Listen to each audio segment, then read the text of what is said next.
Hi there guys, welcome to Boxpad, thank you for tuning in. In this video I'm going to be talking about the very big fight happening this weekend. It's a unification world title fight in the light heavyweight division. Sees Bernard Hopkins going up against Beibut Shumenov. Now, in my opinion, it's a very big fight, this one. It's not that often we actually get to see unification title fights on the world level. We get a hard enough time getting these world champions to fight the guys we really want them to fight, let alone fight another champion and to try and unify the belts. So I think we should really relish this opportunity to see this in action, and I think it's a really good fight to be happening. So I'm picking Bernard Hopkins to win this fight by decision. Bear in mind, the guy I'm choosing to win this fight is 49 years of age, and there's always a risk, you know, with Hopkins' age, that they always say you can get old overnight, or they say he could have a fight where he suddenly displays large decline in his abilities. He could look slower. He could suddenly lose his reactions.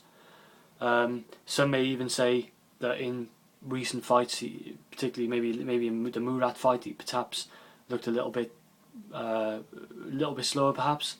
The thing is, for me, with Hopkins, he's that gifted that even with a slight decline in his abilities, he's still going to leave him at that level above a lot of the other guys. So do I think Shumenov can't win the fight? Absolutely not. I think Shumenov is a very live opponent in this one. I think it's a very competitive fight. Shumenov is 19 years Hopkins Jr. He is on a bit of a roll. He had a good stoppage win last time out against Kovac. He's got things going for him right now. He's been over in America, getting his name out there, and this is a very big opportunity for him, a huge opportunity for him. If he gets Hopkins' title as well, that opens up mega fights. With Stevenson and Kovalev, both as potential further unification fights, because they will probably want a piece of one of those titles, and they probably would like that opportunity. So a big opportunity for him, and Shumenov's not going to want to roll over and just give up his title. So this is going to be a really good fight in my opinion. But I do think Hopkins takes it. Now let's get away from those basics and talk a bit more specifically about the boxing aspects. Shumenov, he has the power in this fight, I believe. We know that Hopkins doesn't really fight for power, he fights to outbox you, but Shumenov on the other hand has power. And he's quite a big guy, he's quite tall, quite big, got power. He throws good straight punches. That's what I like about Shumenov. He doesn't tend to mess around when he's throwing his punches. He just gets straight to the point, and that's what you need against a guy who's quite elusive like Bernard Hopkins. You don't want to be going on the roundabout trying to get to this guy. He's straight to the point, straight punches, good 1-2s. He's got a good jab. That's another good thing for Shumenov in this fight, and something that he needs to employ to his fullest.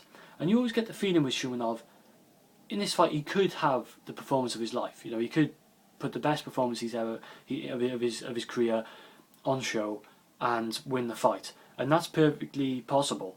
So just putting that out there, some of these guys, he hasn't had that many fights, bearing in mind, and he could come of age overnight, so that remains to be seen. But all I can go off is what I've seen so far, and I like to judge fights not on what I think could happen, that may not have happened before, but what I've seen happen before, and how I see things working.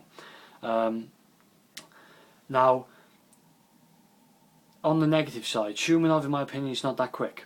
I think he lacks a bit of speed. He's not slow by any means. He's probably average, I'd say.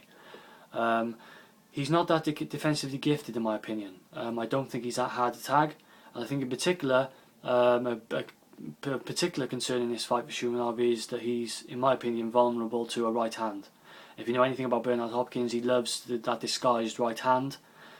He just throws it really quickly without warning, and I think that look for that punch in this fight. I think it could be key, could cause Shumenov all sorts of problems, and could be a main weapon for Bernard Hopkins. Shumenov lacks volume, in my opinion. He doesn't have enough energy. I don't think he's, unless in this fight he adopts a game plan where he jumps on Bernard Hopkins. From what I've seen before, Shumenov is not that energetic. He's not that high in volume. You know, he's more of a guy who's going to sit back and he's going to wait for that opportunity. You know, he does get his punches off first. You know, quite a lot of the time. He's not like he's a counter puncher or anything, but he's not high volume. Okay, and that brings me on to this next point. We always tell these young champions, these young fighters, Jean Pascal, Tavoris Cloud, we say to them, just out volume this guy, outwork this guy. You know, Hopkins is old. He's taking 2 minutes of every round off. Just jump on the guy, throw more punches on him. Well, how hard can it be? You throw more punches, you probably land more punches. You know, just outwork the guy, make him tired, make him work. Let me tell you, it's easier said than done. Once you're in the boxing ring, it's a completely different story. Having to implement these things, it's all very well. You know, I can stand here and say this guy should do this, this guy should do this. Other people can say this guy can do this, this guy can do this. You know, going in there doing it is a whole different thing, and it separates the, you know, often the different levels of boxers. Separates the good from the bad, the great from the good, and that's something that separates Bernard Hopkins. The subtle movements, his tactics in the ring, the little things he does that we don't necessarily see, but we should be aware of when we're looking at fights that he's involved in. They take their toll on his opponent, and they make it very difficult for his opponent to make, you know, to get their game plan going and to make things work. So it's not that easy just to say throw volume. Okay. Shumenov's not that hard to get inside on. We all know that Bernard Hopkins likes to do a bit of inside dirty work when he can, and in my opinion, Shumenov's not difficult to clinch against. You know, you can slip his punches and you can clinch him. You can spoil his work, I believe. We saw it in the Kovac fight even. Some glimpses of Kovac, you know, getting some clinches in. So I think, you know, would I really want Hopkins getting up close with Shumenov? Shumenov's a pretty big guy, pretty muscular, but Hopkins is going to be more accomplished inside. Okay, it's the little tactics, the little things he does, the technique, okay, which would win him the day. And I think he could look to spoil some things and switch it up a bit. Also, if you look at, you know, let's look at him against Kovac in the last fight. Okay, he knocked Kovac down a couple of times. He got some good success there. But look, Kovac's chin is in the air. Particularly, and look at the first knockdown. Kovac comes in to try and throw a couple of punches. Chin's up in the air here. Shumenov catches him. You don't find Hopkins doing that very often at all throughout his career. This guy's not going to leave his chin in the air long enough for a guy like Shumenov to really get a clean punch off. You know, this is boxing. I'm not saying it can't happen, but I'm not expecting it to happen. You know, you watch Bernard Hopkins, you know, shoot a straight right. He shoots straight right and he's straight down. So he's sort of like, his chin's out the way before the punch is landing. Okay, he's really playing it safe in that respect. And you know, Hopkins is quite elusive. He knows how to slip punches. He knows how to move laterally to get away from you. Shumenov may have trouble with a bit of Hopkins's lateral movement, in my opinion. He'll have to really work to try and cut off the ring. He'll have to really think of ways to get into Hopkins more than he did against a guy like Kovac. Put it that way. And you know, bear in mind, Hopkins was there live watching that fight. Okay, he was there watching Shumenov defeat Kovac.